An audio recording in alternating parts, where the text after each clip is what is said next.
Hey everybody, I'm back with another video. So we have the new Spider-Man show back and stuff. It's kind of weird because I thought last Saturday it was just like one episode that was like 30 minutes long, but then this time it went the whole hour-long thing. So I don't know if they'll be like you know what I mean, like swapping schedules, like. You know, next Saturday will be 30 minutes, and then the Saturday after that will be an hour-long thing where they play 2 episodes. Also, I'd like to apologize because I did not make a video for Jack Kirby. I kind of regret that a little bit, but I figured now I'm addressing it.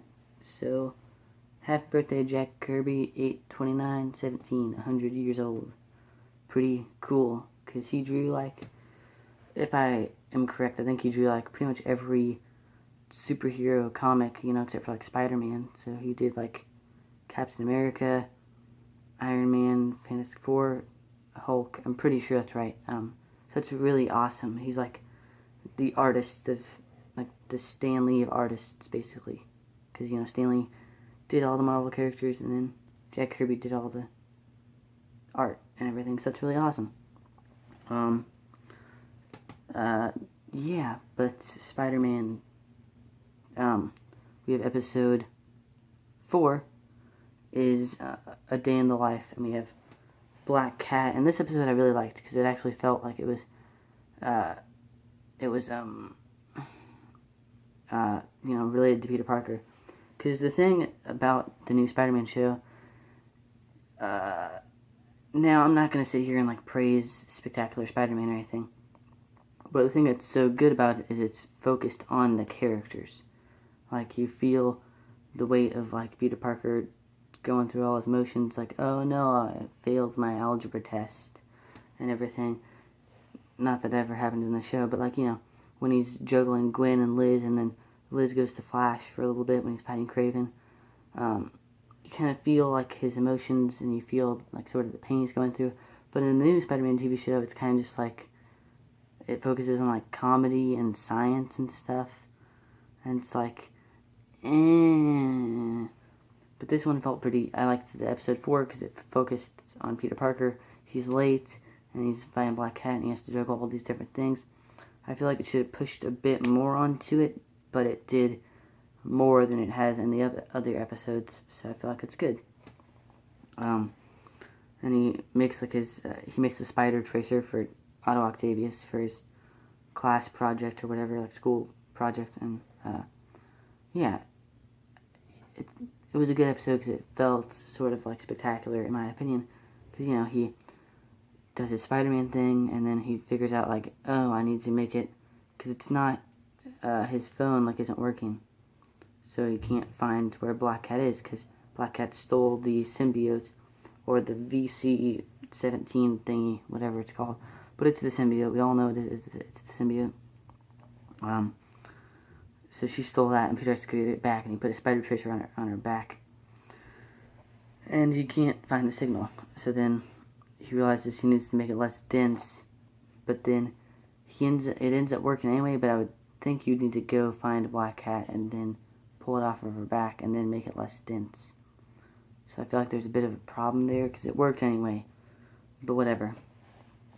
And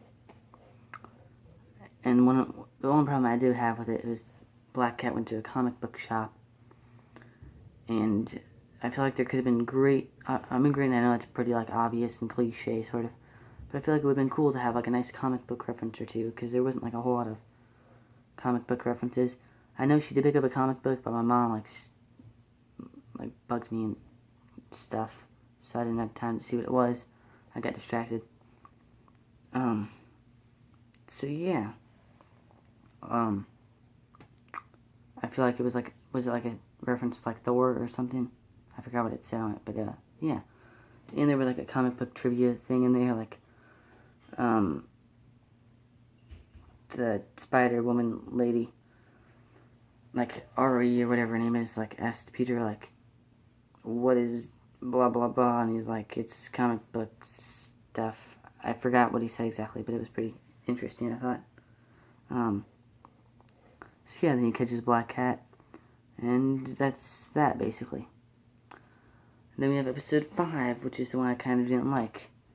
Sort of just, like, took all its good credit and threw it away. I'm like, whoa. But we have Spencer Smythe and Alistair Smythe makes a giant, they go back to the Spider Slayer thing, and Peter Parker's fighting one of them, and he beats it, and then the self-detonation thing goes off, and he pulls the head off, throws it in the lake, which is really stupid, because, like, what robot just has the head explode? Like, it would have the whole thing explode. So he pulls the head off, and then throws it, and then nothing happens.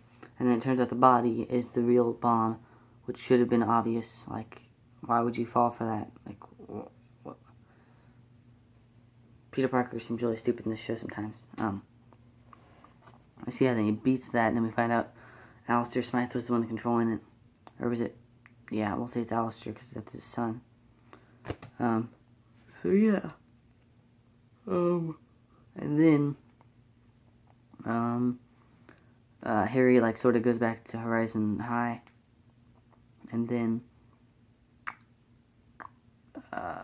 they throw a dance. And Peter is fighting, who's the main bad guy? Anyway, they're getting ready for the dance. And,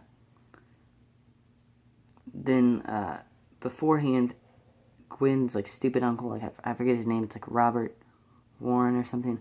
I swear, the Jackal is so, like, stupid in this. Not, like, literally, like, stupid, but, like, I don't like the Jackal in this series, because it's like, why is he Gwen's uncle? Why is his name Robert? Why can it not be Miles Warren? There's so many stupid, like, things they do to the show that make it feel dumb, in my opinion. But yeah. We have, Robert or whatever, like, twisted his ring, and he got, Alexis Skikovich, or whatever his last name is. Which, of course, as we all should know, is the Rhino. So, they throw a dance for Harry, which is kind of stupid, because they throw the dance, and then Harry's like, oh, I'm not coming back to school anyway, so bye.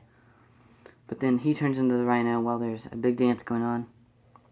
And, yeah, I really like, Norman Osborn in this show, because I feel like all the other versions of Norman Osborn, like, they're really, like, neglectful. Or maybe, like, some of them, they try to be a good dad, but then they get, they kind of get confused with the goblin serum. So I feel like I like this Norman Osborn, because he's, like, really trying to be, like, a good dad. He's like, I built you this school, so please, like, join the school and don't go to these losers over here. Which I guess you could call, like, sort of manipulative, I guess. But I feel like he's trying. Like, I feel like he's being a good dad and everything. So we have the Rhino, and then Gwen figures out that her uncle made the serum, and that he made the thing that turned him into the Rhino guy.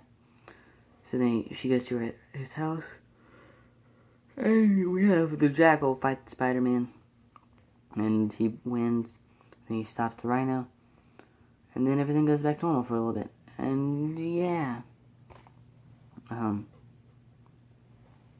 So then Harry and Peter have smoothies, and then Harry says a little thing about his dad, and Peter gets offended, but then they still are friends, and I feel like that would cause a bit of an argument, and they wouldn't be friends for at least a couple days at the most. But no, he says that, like, thing, you don't know what it's like to have a father. And you'd think Peter would be really offended, but he's not. And he's like, let's be friends forever. And he's like, I'm Spider-Man, episode's over. So there you go. Episode 4. I would give an A+, I guess. Not an A+, that's too high. A-, yeah. And episode 5, I'll give a C+. It's okay. So yeah. I'm gonna keep trying to review these episodes when they come out. So yeah, keep an open eye for them. I swear, one of these days I'm gonna finish a comic book again, and I'll do a review or something cooler, like something cool. I'll do another ASMR or something because those seem to be enjoyable for my audience. So yeah, keep an open eye for something new sometime. I don't know when. I'm not going to make any promises. But yeah, thanks for watching. Peace.